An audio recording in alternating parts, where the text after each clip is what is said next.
Vamos con nuestro analista, lo presentamos de nuevo, César Enrique Pineda, doctor en Ciencias Políticas, docente e investigador. Hola César, buenas noches, ¿cómo está? Buenas noches. Muchas Muchas gracias. gracias por la invitación. Gracias a usted por estar con nosotros. Quiero preguntarte primero tu opinión con respecto a la consulta popular que emprende, es la que aupa el presidente entrante Andrés Manuel López Obrador. ¿Cómo la ves en términos de ejercicio democrático? Hay quienes dicen, muy interesante, pero fue tarde. ¿Cuál es tu opinión? Hay tres posiciones esencialmente en torno de la consulta. Una posición muy reaccionaria, muy conservadora de las derechas mexicanas, en el sentido de rechazar cualquier tipo de consulta popular. Esto es una posición que desestima, digamos, las capacidades populares para tomar decisiones complejas, para tomar decisiones democráticas. Es la posición que ha tomado una enorme parte de la derecha mexicana, y esta posición, por supuesto, no abona a las democracias directas, a los ejercicios democráticos modernos, y es la posición, digamos, sin embargo, minoritaria, en el sentido de que hay encuestas que ubican que la gente sí quiere ser consultada específicamente en el tema del aeropuerto. Hay una segunda posición muy amplia de seguidores de López Obrador para acudir a esta consulta debido a los grandes temas que se debaten, que no son solo dos sedes de un aeropuerto, sino esencialmente el poder económico, sus límites, su capacidad de apropiación del territorio, y si le podemos poner límites a la corrupción, que es la que se ha vivido no solo durante el gobierno de Peña Nieto. Y una tercera posición más minoritaria, también viniendo de la izquierda, que sin embargo cuestiona los métodos de esta consulta, especialmente en relación a los derechos de los pueblos indígenas, porque se argumenta que debieron ser estos pueblos los que debieron ser consultados a través del convenio 169 de la OIT que México ha firmado y que mandata a México a consultar de una manera previa, libre e informada a los pueblos directamente afectados. Entonces, tendríamos estas tres grandes posiciones en torno de la consulta, pero lo cierto es que hoy miles de personas están acudiendo a votar. Está claro que la gente quiere participar y está claro que a pesar de enormes deficiencias organizativas por los tiempos, por los recursos, la consulta está haciendo un ejercicio de politización de todos los mexicanos.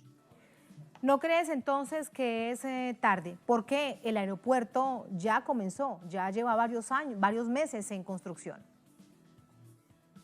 Así es, sin embargo, no solo es polémico en el sentido de dónde se ubica o cuáles son los costos, que es esencialmente lo que el gobierno electo de López Obrador ha puesto sobre la mesa, que, digamos, quitará muchos recursos al nuevo gobierno por construirse en un lugar inadecuado, digamos, en términos de suelos, en términos de mantenimiento, porque es la cuenca, el lecho de un viejo lago, el lago de Texcoco. Sin embargo, estos no son los únicos temas. La sociedad civil ha cuestionado en términos ambientales devastar una zona donde llegan 180,000 aves migratorias al año, una zona donde además es la última, donde se podían recuperar los lagos para un manejo hídrico de la Ciudad de México mucho más eficaz que asegure el agua para todos los ciudadanos. César, Se ha ante un cuestionado caso, también. permíteme aquí te pregunto porque es muy importante el asunto del lago como tal. De hecho, que participas en la campaña de Yo prefiero el lago. Ya se ha extraído tierra, allí ya se está trabajando. ¿Podrá recuperarse? ¿Podrá con el paso de los años solventarse el daño ambiental hecho hasta ahora? Estamos hablando de dos lagos, esencialmente una cuenca seca donde se está construyendo encima el nuevo aeropuerto y un lago, el lago Nabor Carrillo, que está a menos de 3 kilómetros de las pistas que se están instalando ya. Este lago es donde mencionaba yo, atrae por su enorme extensión, son cerca de 1,000 hectáreas de agua, donde pues un lago artificial que atrae a más de 180,000 aves migratorias de 250 especies, 19 de ellas en algún tipo o grado de riesgo de extinción o de afectación. Es decir, y este lago Nabor Carrillo al sur de las pistas es una contradicción porque todos sabemos que las aves pueden ser un riesgo grave para la aviación, para los vuelos. Lo que ha decidido la Comisión Nacional del Agua es eliminar este lago en sus funciones de lago permanente, lo que destruiría el hábitat de estas aves, y mantener este lago como laguna de regulación. Es decir, regulará aguas sucias, aguas negras, estará seco varias temporadas del año, lo que los especialistas, los biólogos, los ornitólogos, es decir, los especialistas en aves, dicen terminará siendo un grave ecocidio. Esto es lo que la campaña Yo Prefiero el Lago ha salido a decir, y también ha salido a decir las enormes afectaciones de urbanización y de necesidades de cerca de 500,000 nuevas personas que se ubicarían alrededor del nuevo aeropuerto, atraídos por su influjo económico, y también las enormes consecuencias que ha traído para cerca de 40 municipios de la metrópoli, donde el aeropuerto ha necesitado cerca de 36 millones de metros cúbicos de material para poder rellenar un suelo que no es apto para la construcción. Esto es la destrucción, la devastación de decenas y decenas de comunidades que hoy mismo se están movilizando y están protestando en contra de la extracción excesiva de materiales que destruye sus sitios culturales, destruye sus comunidades y han visto afectados sus vidas de manera decisiva. De hecho, los hemos visto durante este año, César, movilizados previamente y ahora con mayor razón cuando ya ven una afectación directa. Déjame preguntarte algo que resulta también ser un medio de presión desde el gobierno saliente de Enrique Peña Nieto sobre el entrante de Andrés Manuel López Obrador. Sus cercanos colaboradores, algunos empresarios también colaboradores y cercanos al gobierno de Enrique Peña Nieto dicen que echar para atrás esta zona del aeropuerto sería prácticamente recordar a los momentos más difíciles que haya podido vivir el país en términos de crisis económica. ¿Qué tanto hay de cierto en esto? Andrés Manuel López Obrador dice de otro lado, esto no es así, he hablado con los empresarios, envió un mensaje de tranquilidad. Pero ¿cuál es la realidad?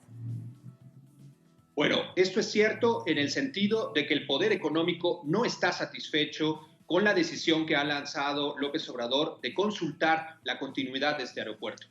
Pero también el propio López Obrador ya ha dicho hoy, el día que inicia esta consulta, que también ha hablado con varios de ellos para, digamos, llegar a un acuerdo básico de respetar la solución o la votación que se dará y que se darán a conocer los resultados este domingo.